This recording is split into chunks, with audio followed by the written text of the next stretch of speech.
Okay. So here's, oh, sorry. No, I just want to get started because Lisa's got something important to go. So I want to, today we're gonna do a follow-up on Gett. We're gonna cover a few topics, and I'm gonna try to go a little quickly because I want to cover it all so that we're done today with the topic. Yeah, okay. The first thing I want to do is something you asked me to do, which is look at the kesubah. All right, and because the truth is that a lot of the questions that have come up, a lot of the issues, the questions I got from you guys had to do with, well, going back to the marriage contract. The divorce contract depends to a large extent on the marriage contract. The marriage contract is basically a divorce contract as well. And you wanted to know how, you wanted to look at the text.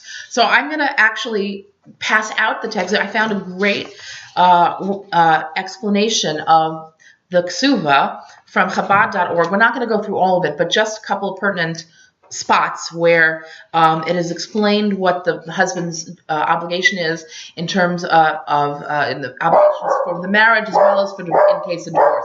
So we're going to look at that. Then I'm going to talk about the prenup, the halachic prenup. That's an important element to the discussion of how to solve the problem of a guna. Very important. The Beis Din of America is the organization that supplies this prenup, and I actually have a copy of that too that I'm going to hand around. We'll discuss that at length. Then we're going to go to, I found an article online by Rabbi Sender Haber. He saw the movie that you saw, The Trial of Livy and Shalem, and he answers a lot of issues, because I wasn't familiar with the movie. I didn't see it, so I couldn't answer a lot of your challenges. He does. So I want to just go through what he has to say about it, and in the process of doing that, sort of answer some of the issues in the film, okay? And finally, we'll get to the questions that everybody submitted to me, and we can have a discussion about that. So I'm going to, oh, shoot. I cannot believe this. I forgot them at home. I forgot copies of the kesubah at home, but it's okay. I'll pass this one around, and I'll just very briefly talk about as I said, the kesubah is the marriage contract, but it is also a divorce contract. So in other words, it is outlining the obligations the husband has towards the wife in marriage, as well as in case of divorce. All right, it's a legal text. As I said last time, it's a legal text. It's not a poem, all right? It's not it's not a vow in the sense that we have marital vows today where they're all lovey-dovey, touchy-feely. None of that. It's a legal text, which is why it's written in Aramaic, which is the language of the Talmudic law, right? Aramaic. So we said last time he has to provide her with. Is all the Talmud in Aramaic? I think so. Did you see? Wow. I maybe not all of it, but most of it is, yeah. Okay. So ketubahs are in Aramaic, yes. And if you listen carefully during a wedding to the reading of it, you can sort of tell the difference that it's not Hebrew. You can sort of hear differences in patterns of language patterns. It's a little bit different. It's not very different, but it's different, huh? Yeah, similar. What? Very similar. It is very similar. It is very similar. Okay. As we said, the marriage contract provides the husband's obligation is to provide the wife with food, clothing, and sexual conjugal rights. And it also includes the promise of a certain amount of money in case of divorce. This amount of money is going to be equal to approximately a year's salary, plus additional monies as well, which is usually about maybe double that. So it's a lot of money that the husband is going to owe the wife on dissolution of the marriage. That is the basic promissory note. So the kesubah is the promissory note or insurance policy. Let's put it that way. It's an insurance policy against divorce for the wife. This means that now, what this means is it's not so easy to get out of marriage for the husband. Even if a guy is rich, nobody wants to spend a year's salary and more if he doesn't have to. It's not something that they take lightly. And the kesubah, again, remember, goes back to biblical times. And remember also, the kesubah was always taken seriously and supposed to be taken seriously. In other words, it was a binding contract, and it was as binding as today's civil contracts were, right? the problems that we're having with divorce and that kind of situation arises from the fact that we don't take the kesubah seriously. In other words, the kesubah is a binding contract. It binds the husband to support his wife until they're officially divorced, which is why, by the way, the prenup is so successful. We'll talk about that. Okay, so very briefly, again, we said last time that because of the nature of Jewish contracts, it's not a mutual agreement. The wife is agreeing to accept the husband's proposal of marriage. It's not a bill of sale. He's not purchasing his wife.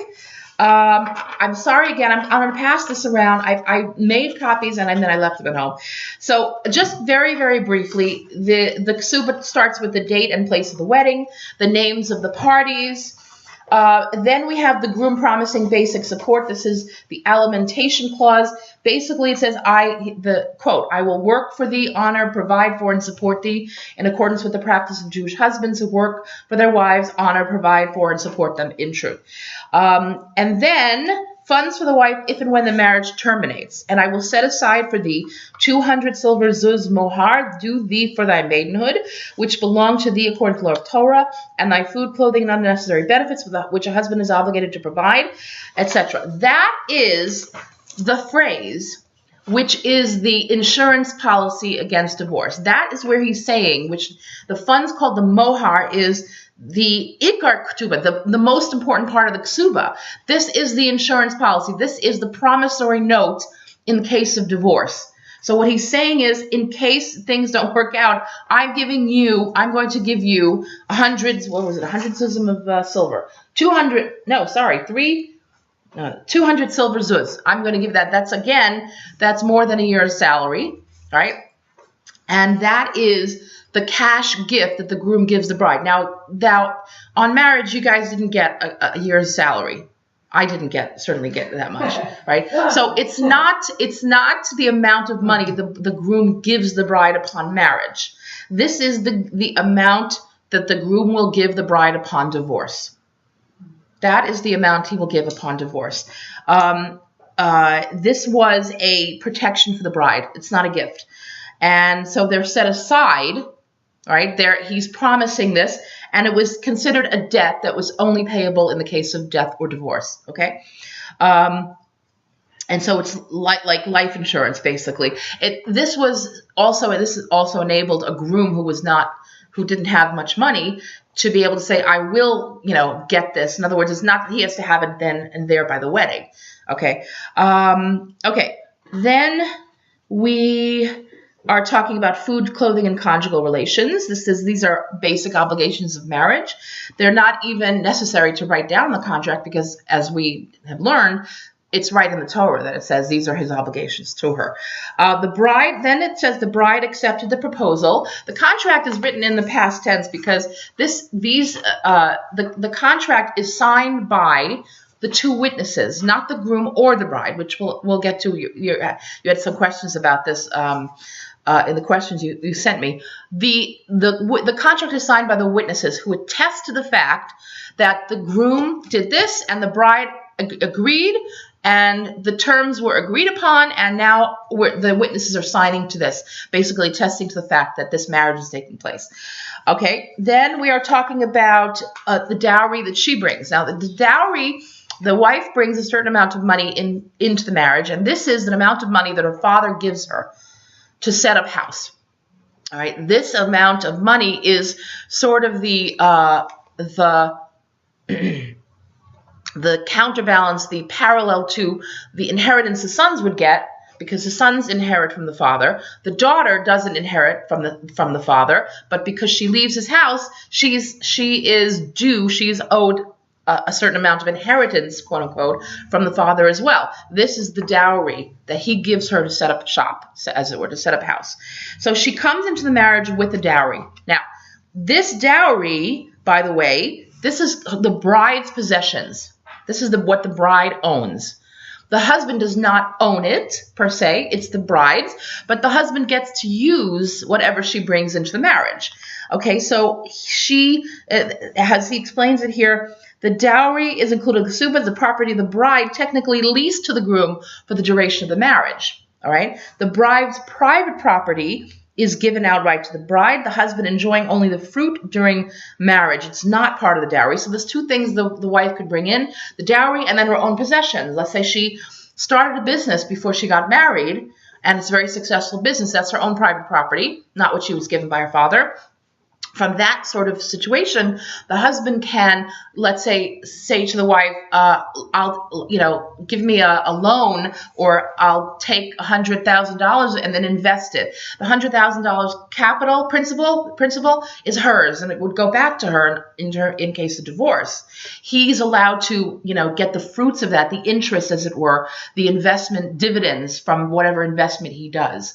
But it still belongs to her. It always belongs to her, and it goes back to her upon divorce. Okay. Then it says the groom accepted, and then he's promising additional monies known as tosefet kesubah or matan, additional money, 100 silver pieces more. So that's another half a year's salary right there. Okay. It talks about where these come from, the surety of the kesubah. All right. The kesubah includes a lien on the groom's property to ensure the satisfaction of the triple obligation. He's going to have the obligation for the mohar, which is the year's salary, the nedunya, which is her dowry, and the tosefet kesubah, the additional 100 pieces of silver. He says, I promise, I'm taking upon myself and my heirs after me, any children I have, that I will pay this to you. All right. So even all my property can be mortgaged to pay it. My real and personal that I now possess or may hereafter acquire, even the mantle on my shoulders, even my shirt off my back, basically shall be mortgaged for the security of this kesubah. So this is an ironclad contract. Again, it used to be considered an ironclad contract. It still is. If we took it seriously and we enforced it, we'd have no issues of, because nobody wants to keep it. Well, all right, I'm getting ahead of myself. Let's just continue. Okay, the lien is fully valid. Everything was sealed. And then there's an act of acquisition, the kinyan, which we talked about last week. This is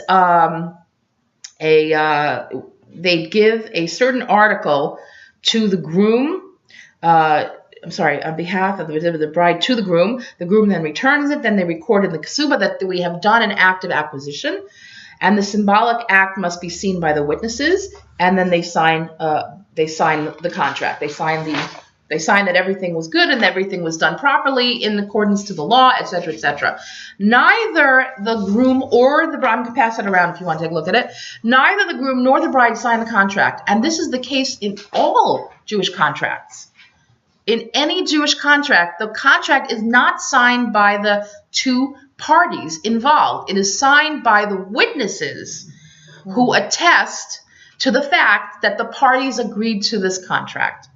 So, can I just interrupt? Yeah. The witnesses are supposed to be like righteous. Yes. What if it turns out they're not? Does that void the contract? I don't know. I mean, what if you find out one of your witnesses is not what? Not what? Jewish. Specifically what? Not Jewish, but not an upstanding Jew. I don't think that would. I mean, retroactively, would that affect it? No, it doesn't affect it. No. You trying to get out of something? Yeah, no, right. No, that wouldn't retroactively. No, I don't think so. I don't think that would be an issue. I don't know what the conditions would be to decide that a person is so invalidated as a witness. So I don't know. Okay, so that's the kesubah. All right, we're gonna go right on now. I'm gonna talk about the halachic prenup. We talked about it a little bit last time, but it's important to understand that again, the halachic prenup is just has been an incredibly successful thing. I'll talk about it in a minute. It's basically a confirmation of what the kesubah says. The kesubah says, again, the original problem is we don't take the kesubah as seriously as we take a civil document. It is as binding, right? It is as binding. But the problem is that ever since, in the olden days, as it were, when the Jewish communities were more cohesive, when there wasn't mobility like we have today, where someone lives in New York, they can fly to LA and live there or disappear, right? Back then you had a situation where there was a town you lived in and everybody knew you. And so in that case, and the Jewish courts had supremacy and they had power and authority to really take matters into their own hand to enforce the kesubah, right? So in those days, if you didn't give your wife a get, they put you in cherem. They said, you're not allowed, you're not going to, we're going to shame you, we're going to ostracize you from the community, you'll never get a shul honor again, right? And that meant something to people back then. That meant something. So the Jewish court had power to enforce things. Today, we don't have that. We don't have there's no centralized Jewish authority. A person who doesn't like what the based in New York says can fly across the country and no one is going to know anything on the other side of the country. Today, a shul that says we're not giving you any honors, the guy will go to another shul. So there's a lack of cohesion in the Jewish community, which is contributing a great extent to the problem. Okay. So therefore, the prenup makes the kesubah civilly binding. This is a civil contract that makes the kesubah mean more. Well, I'll tell you exactly what it says. It was created by Rabbi Mordechai Willig in the 90s on behalf of the RCA, which is the Rabbinical Council of America, which is the Orthodox umbrella group for the Orthodox rabbis, on behalf of the Beis Din of America. It's endorsed by halachic authorities, major halachic authorities. I don't think there has been a major halachic authority or leader that has come out against it and said there's something wrong with it. In fact, the RCA in 2006 passed a resolution that all of its rabbis should not officiate at a wedding. I should have said none of its rabbis should officiate at a wedding whose parties did not sign this prenup. That was the resolution. They came out and said we should not as a rabbi do a wedding if the parties have not signed the Beis Din of America's prenup. Okay. Now they did a survey in 2009 and they found that 33% of rabbis required, this was in 2009, so the numbers are probably much higher today. 33% of RCA rabbis required the prenup, wouldn't do the wedding without it, and an additional 37% recommended it or suggested it. These numbers are probably much higher today. Okay, how does it work? The basic element of the prenup is that it's based on the husband's contractual obligation to support his wife as long as they're married. Now remember, the kesubah says, I'm going to support you, I promise to support you as long as we're married, right? Right? That's just one of his major obligations from the Torah is to support her with food, clothing, etc. So the Beis Din's prenup is brilliant because all it says is, I am promising to fulfill that obligation as long as I don't give her a get. So in other words, if I'm refusing to give a get, then just remember, you're still obligated to support her according to kesubah. So as long as you're still officially married, you have to support her monetarily. So the prenup says, I promise I will give her $150 a day. It comes out to $55,000 a year. Okay. Again, this is not, and it's important to note that this is not a sort of coercion. This isn't like, forcing him to do anything he's not already supposed to be doing, right? And this is important because it's very, very crucial that a prenup, we talked last week about problems, conditional marriages, conditional gets, it's important that a prenup be absolutely halachically valid. If there's any questions about it, if it's in any way doubtful that it's valid, then the get is not valid. The divorce is not valid. If the divorce is not valid, God forbid, then subsequent marriages are now adulterous, right? And that's a very, very big problem. So it was very important to make sure that this is halachically worded perfectly so that it's not in any way a coercion of the husband to give a get. And so far it's worked very, very well. So again, it says that both parties, it says basically you're going to go to the Beis Din of America if there's a dispute. You agree to do that. So right away, That takes care of the problem of one of the major issues apparently in dragging out Gittim is that the two parties can't agree on a beis din, which beis din to go to. The husband wants his because his rabbis are on the beis din. The wife wants this one because this one's more sympathetic to wives or whatever the reason would be. So they can't decide on which beis din to go to. This prenup says we're going to go to the beis din of America. No questions. So it does that, and then again it says he's going to give her $55,000 a year until it's resolved. And then once the beis din orders this is now enforceable in civil court. The husband knows this is going to be enforceable in civil court. The civil courts will uphold it. In fact, there was a recent case where the state of Connecticut upheld it. It was maybe not so recent, but and I say a recent case because very rarely has it actually had to go to civil courts because the husband knows this is enforceable in civil court. It rarely gets to that point. In fact, this is so successful, this prenup. In the 20 years it's been used, it has led to the timely giving of a get in 100% of the cases. 100% of the cases. 100% of the cases. I mean, that's quite amazing. So it is, again, you know, it's you could say that the parties signing it are sort of, they're not going to be, hopefully not going to go into it with the sense of, my thoughts are a little clouded. Okay, next. All right, so I want to actually, say again? What year, 2000? What year, what year, what? Went into effect? It went into effect in 1993, they came out with this.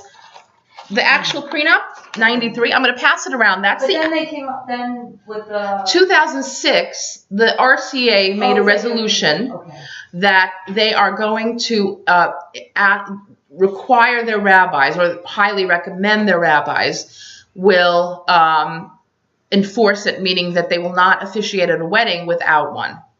Not all of them have done it. This is the text of the... Would a bride sign this? Well, the bride has to sign it. I don't remember signing. No. But this is not the kesubah. This is the halachic prenup that states that in case of divorce, they will go to the beis din to resolve the issue, and the husband owes the wife $55,000 a year. If you turn the page over, you'll see a little star next to the part where it says the husband is going to say, I owe you, I agree that I will owe you this amount of money for every day that we're still married. But I still don't remember what I've done. I don't know. I don't know if you would have done it. Not every rabbi requires it. They both sign it. You can see that it has, Maybe I did. because the wife has to agree also. Why? Because again, you do have cases of recalcitrant wives. Yeah. The contract says that if the wife doesn't show up, he is absolved from paying her. So it's on her also that she has a responsibility to not drag it out also. So it does require her signature for this. Yeah, because again, that could be a lot more money on her back. what could be more money? $150 a day, so she could be incented to drag it out. Exactly why she loses the rights to the money if she doesn't show up at the time when they agree that. So it has to be signed by both. Sign something like this? I don't think so. It has to be signed by both because this is a civilly binding document. And remember that in the civil court, we do it differently. We do a bilateral contract, exactly. In Jewish court, we don't need the signatures of the parties, but in American court, you do. So in order for it to be civilly binding, that's why both have to sign. Okay? Now, you want to show... the amount's the same for anybody. Yes. So for some people, it may not, who are like millionaires. You know what? This issue has been raised, but apparently the authorities who've been dealing with this have said that even when it comes to rich people, nobody wants to pay $55,000. I mean, it could be, what we say, a drop in the bucket to people who have more money, but nobody wants to pay $55,000 if they don't have to. So it seems to work every time, like I said. Now, in addition to the RCA resolution of 2006, where they came out and said that our rabbis shouldn't officiate at any wedding without one, there was an additional resolution. By the way, this is, I'm going to pass around to you, YU's rabbis, rabbinic authorities, teachers, leaders there, also, they printed in 2012 just a statement signed by a lot of rabbis that said, again, that we need to try to encourage people to sign the prenup. Look at all those names there. I mean, you have, Herschel Schachter and the author of the prenup, Willig, and you have all of the leading authorities at YU. Just to counterbalance this idea that I think the movie that you watched sort of tried to make, the point that they tried to make, which was that the powers that be don't want to change things. It's not true, and in the least bit, all right? But again, in addition to this resolution 2006 by the RCA, in 2013, they came out with another resolution that I'm going to pass around to you also. The 2013 resolution was that apparently some rabbis are hesitant to use the prenup because they're not sure about the validity of it. I'm not sure. So the resolution in 2013 was, we're going to research why this is. It starts by saying, because this BDA Basin of America prenup has a 100% success rate, and it was recently upheld in Connecticut Superior Court. Dayanim, rabbis, and activists we still report on this aguna problem, and we don't understand why this isn't being used. We're going to investigate, and we're going to let you know at the 2014 convention, I guess it happened already, what our findings are. In other words, we're going to do heavy research into why isn't absolutely everybody requiring this. So that was another resolution there. Okay. So this is really a solution to the problem. Now again, this doesn't do anything different than the kesubah does.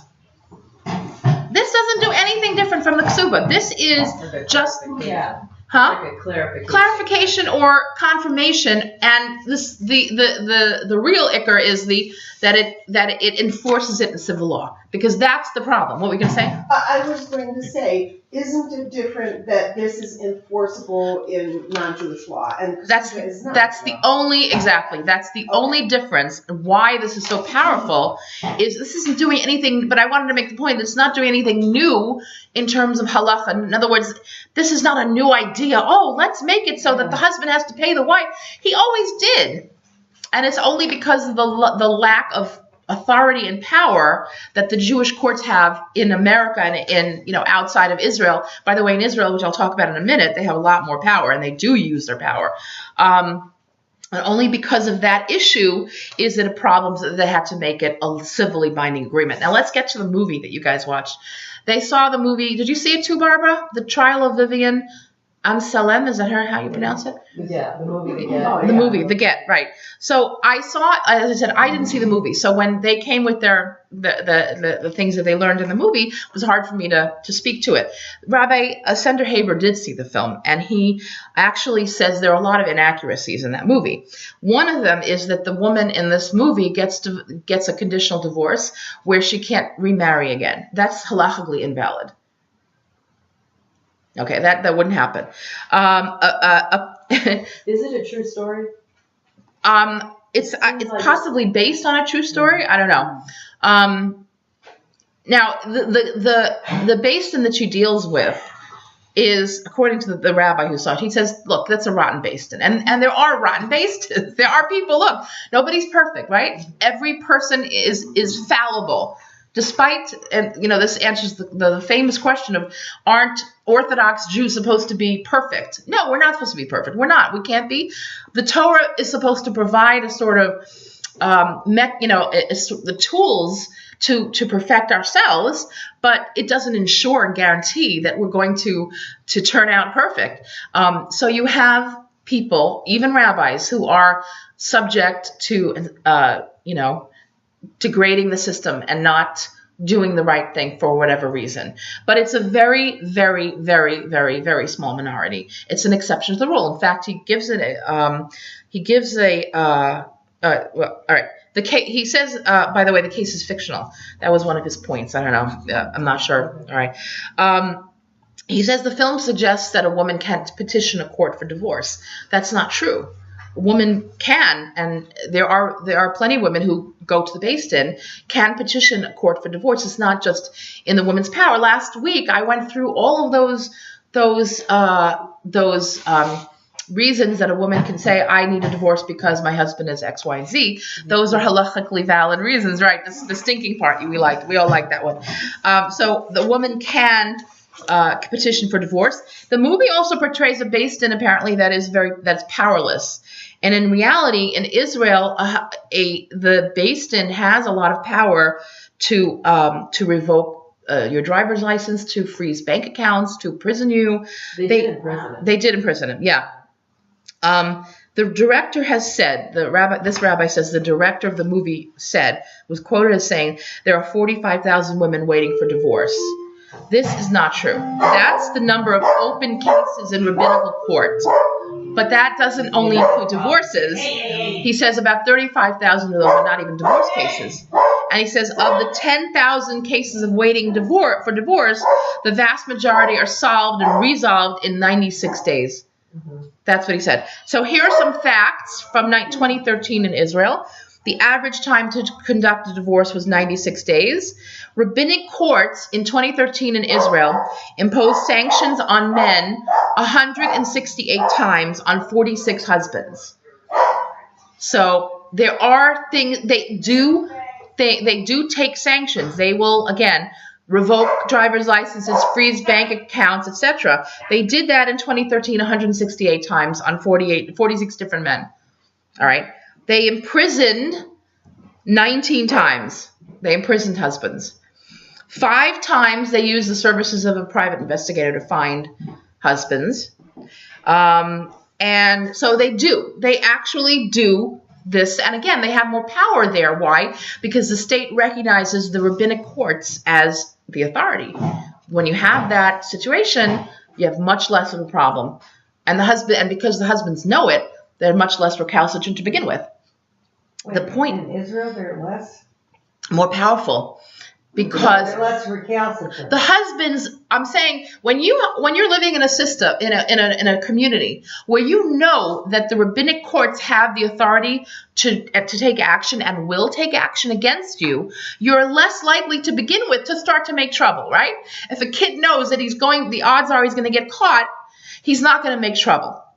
Right? That's the point. In other words, to begin with, the husband is not going to be recalcitrant. Less often he'll be recalcitrant because he knows that in Israel the courts will take action against him. Do they have a percentage of how many husbands stay recalcitrant? Again, I don't have the figure. I have figures from 2013, and it said that there were. It doesn't say exactly what percentage of men are not granting their wives divorces, but that again there were 46 recalcitrant husbands that they did take sanctions against. Again, it doesn't mean that those were the total number of recalcitrant husbands. It just means those they took action against. I don't know the exact number of that. So the major point of the movie is that the powers that be don't want to fix things, that we like things the way they are. It's not true.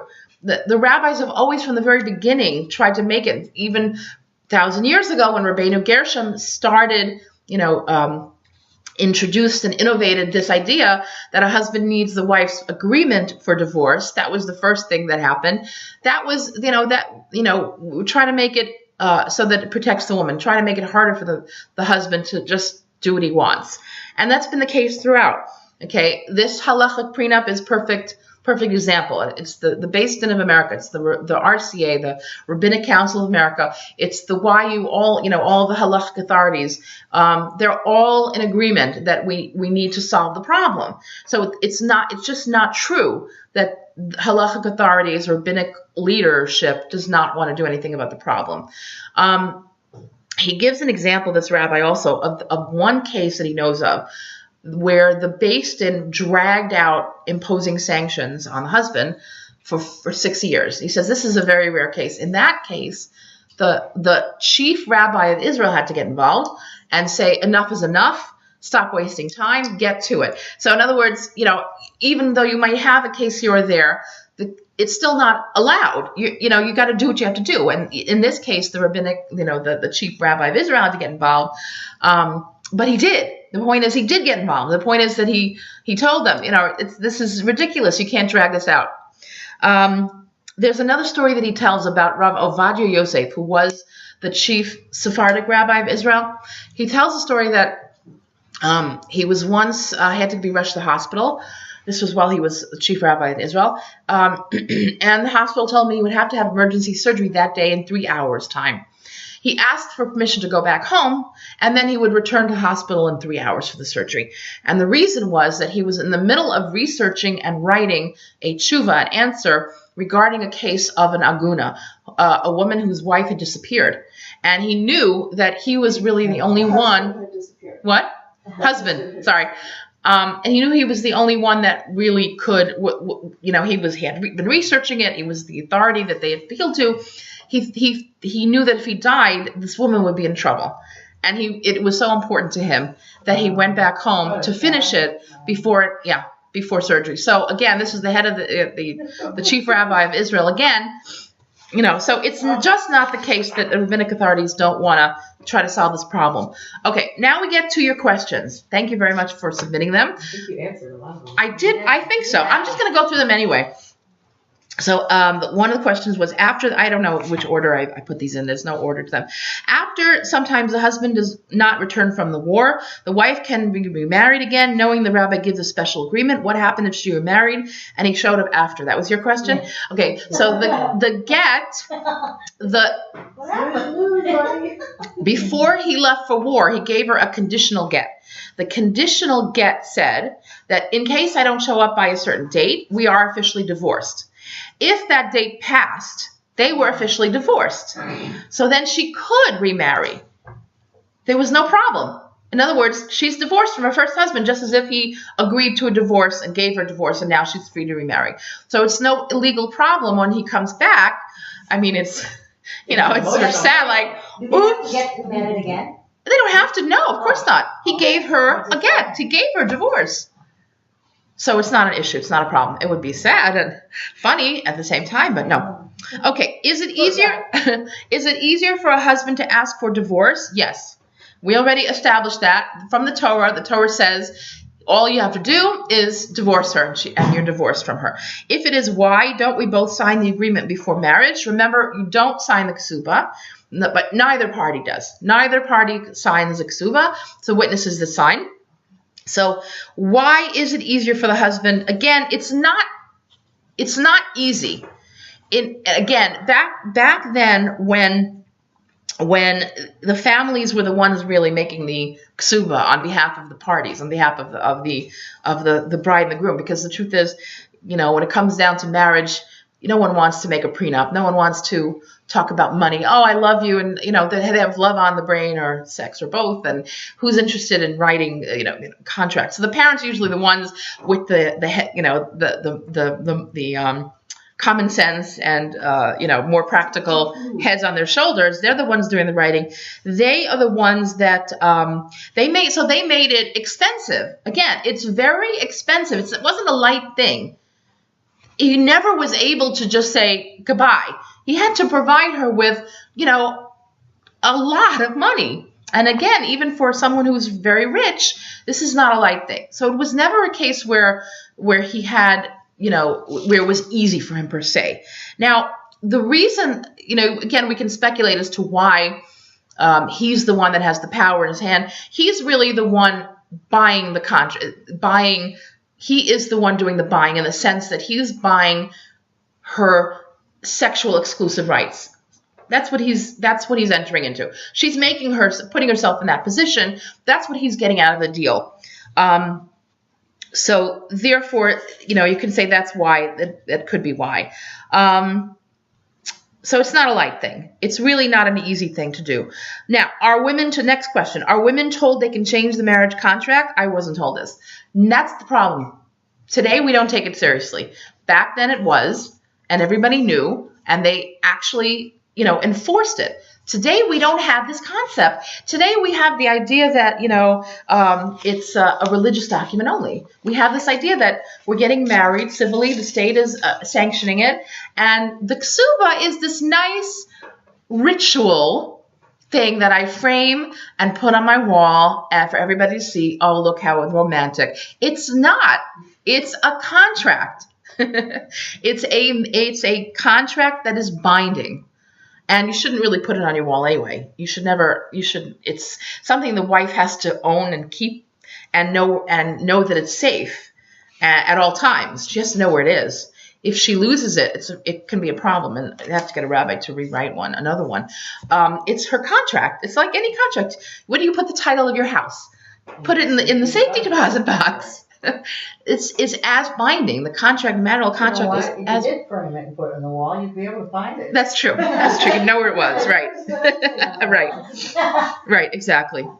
So back then there was a seriousness. Why is there a custom then? That because it has lost its legal and financial meaning, and it's become diluted to the point where we think it is only a ritual thing, and it's nicely written, right? It never used to be calligraphied and with all the nice. So ornate. Exactly, but that's again because we've lost the sense of what it truly is, and it's the only thing that we retain from it is a ritual thing. Because again, it's the civil marriage. The state says I'm married. Really, the kesubah is this nice little thing that we read at the wedding, and that's why it's become that sort of thing. There was taken very seriously, and in olden days, as it were, they would absolutely bargain and discuss terms and write it down. It's the same thing, Do you mean a wife actually has say about what her husband Well, is supposed to do? yes, first of all, yes, but it was more the parents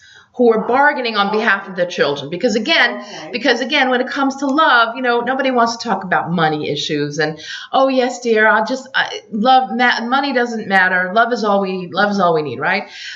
So that's your attitude when you're thinking, you have that attitude towards marriage. The parents are the ones, again, with the heads on their shoulders, thinking clearly, and I want to protect my daughter. This is what I'm going to bring, and then this is what you owe her. They're much more protective of it. So therefore, they were the ones to really do the contracting on behalf of, and they were the agents for their children. So you do, but practically speaking, you should absolutely look into what's written in that kesubah, change the terms if you want to. You absolutely have the power to do that. As we said, if she has a business that she set up, that actually, that's hers. That's not his. He can use it and benefit from it for the duration of the marriage, but it belongs to her and it goes back to her on divorce. Next question. If a woman can change so many things in the contract, why can't she get out of it more easily? Okay, so again, it's sort of up against the wall there. The Torah says the man is the one that has the power for that. We can speculate as to the reasons why. He's buying into the contract. So the Torah says he's the one that has to write the divorce. According to one opinion, who shall remain nameless, my husband, it's really to protect the woman that the man has the power to do that, and that is that she can be more impetuous. That in an argument or in the heat of an argument, she can say, "That's it, I want a divorce," and then she's up a creek. So in order to protect her from herself, we don't make it as easy for her to be able to do it, because then she's so it's harder, but it's hard for the man to divorce her because of the money involved again. The kesubah is the deterrent for divorce. It really is a deterrent for divorce. Why didn't Hashem at least make the man be present? Now this was at the divorce or the wedding. Whose question was this? You don't remember whose question? Why didn't Hashem at least make the man be present? I don't know if this was talking about the divorce or the marriage. I'm assuming the divorce. Neither of them has to be present for the divorce. I think when we were talking about, like, if you didn't show up, listen for the hearing or whatever it was, like, then they made it seem like, well, they can't do anything because he's not there. So in the movie, and maybe that's because I saw the movie. Right. I'm sorry. Okay. No, he didn't. He doesn't have to be there, but he has to at least send an agent. Okay. Neither of them has to be there. They can send an agent on their behalf. If the woman is the breadwinner, does she pay him severance? No. In other words, if she's making more money than he does on divorce, does it flip around like we have in America, where no. The kesubah is what he owes her. She doesn't owe him anything. Even if she acquires a great amount of money during the marriage, she doesn't owe him alimony. Okay. Question. The contract says husband can't beat wife. We've learned that things are stated to teach us how to behave. For example, our inclination is to covet, so the commandment says don't covet your neighbor's things. Does the contract imply that men might otherwise be inclined to beat their wives? Is that your question? Okay. So the contract does not say the husband can't beat the wife. That's just sort of logic. You don't beat another person up. Contract, the marriage kesubah doesn't say I will not beat you. It shouldn't have to, but it. Related to that, somebody who knows said the Torah does not specifically forbid cannibalism because it's considered to be common sense that it's forbidden. Okay. So there isn't anything in the Torah that actually forbids that. So right, which was my point, that it Right. does say it, right? It does say it in the contract. It does not say don't beat your wife. I will not beat you. No, but we are not allowed to beat up another person. We are not allowed to just be violent. Right. Person who raises their hand to another person is called a rasha, an evil person. Yeah. We're not allowed to hit somebody. All right. So that's just basic. On so many levels, so many levels, it's just wrong. But I wanted to answer you because you said does it. The commandments tell us not to do things because we have inclinations to do things. What? That one, it's not said because it's obvious. Where the ones that are said are things that we need to know not to do. Well, I'm not so sure because the truth of the matter is, by the way, cannibalism is not allowed from the Torah. I mean, we're allowed. Yeah, but there isn't a specific thing. It doesn't say don't eat your neighbor. Yes.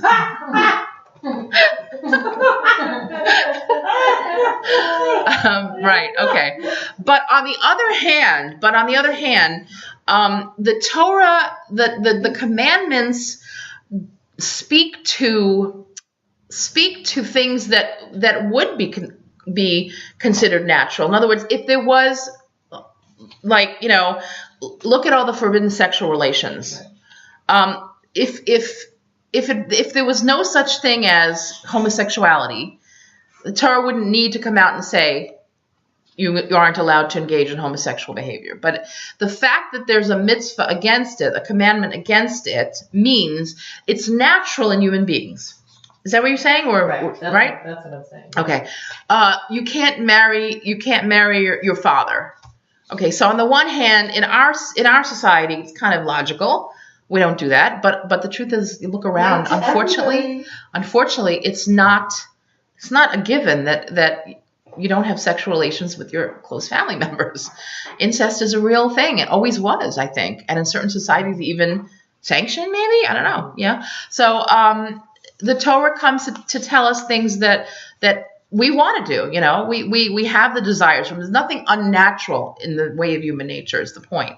Nothing unnatural in the way of human nature. So yes, okay. So the Torah teaches us that. Okay. Next question. Women have no role in writing of the kesubah. You said she could have a say in the details before accepting. At the wedding, the men are dealing with the kesubah in a separate room, and it is presented under the chuppah. Are the men just reading and witnessing, or can they be editing the contract? Yes. By the time of the wedding, they're just witnessing. Editing should be done way before. But strictly speaking, they could be doing last-minute changes. It's possible. You can do a last-minute change. Again, the woman, neither the bride nor the groom needs to have a say in the contract. They're sort of agreeing that their parents are their agents. And whatever the parents are agreeing to, they're agreeing to. They can definitely have a say in it. They can say to the parents, I want to make sure that, my Maserati, stays with me if I'm divorced. Make sure that's in the contract. They can have a say in it, whatever, silly thing. But at that point, at the point of the wedding already, they're just witnessing it. It should be a done deal at that point, and they're just signing it. That was your question, I think. Part of the wedding is the group. Follow-up question to that? No. Like, Yeah. I think it's interesting because, like, if you get married when you're younger, you don't pay attention to those details or whatnot. Right. We don't. Get married and you're older. I think that it's interesting because it was like, okay, we need a marriage contract. Okay, this is a standard marriage contract. Okay, we'll use that one. That's the one. This Rao says this one's good, and that was it. Like, it's so interesting, like how you, like, so much you said goes into the writing of it, and I think today a lot of people just. I don't How care does that to. differ, young versus getting married young versus getting married older? Well, I'm just wondering if parents more of younger people, like, they're more do they put.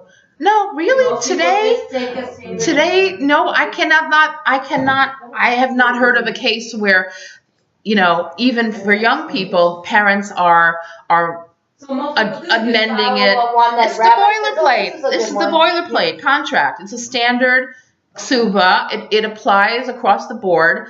It you know. But Just have you heard of where people are putting these? No, whatever? I've Okay. never. Okay. It's possible to do it, but nobody ever does. Okay. Nobody ever does. Part of the wedding is the next question here. Part of the wedding is the groom giving the wife something of value. If this is such an important contract, why doesn't the woman sign to accept it? So again, neither party signs it. That's the case in all Jewish contracts. But the marriage is consummated, can be consummated three ways. Consummating it physically with sex, giving a monetary gift, and signing the contract. The witness is signing the contract. We do all three at the wedding. So we say that the marriage is not really consummated until it's consummated. But consummation alone can, in other words, sexual intercourse can consummate the marriage even without the contract and the money. So, you know, it can be done. So we do all three at a wedding. Okay. Why does the woman? We do all three. Not at a wedding, but part of the wedding, part of the contract solidification, the acquisition action involves consummating it physically. Right, but we don't do that at the wedding. No, not at the wedding. No. I meant that we do all three things through the marriage itself. Why does the woman have to walk around and then put the get under her arm before being officially released? She has to, as I said, the process of the get means that she has to take it physically, take the document, and walk a few paces away. And that is her way of showing ownership and acceptance of that contract. Okay? Anything else? Did I want to do anything? That was it, right? The questions was the final one. Good job. Yeah. Thank you. I think that was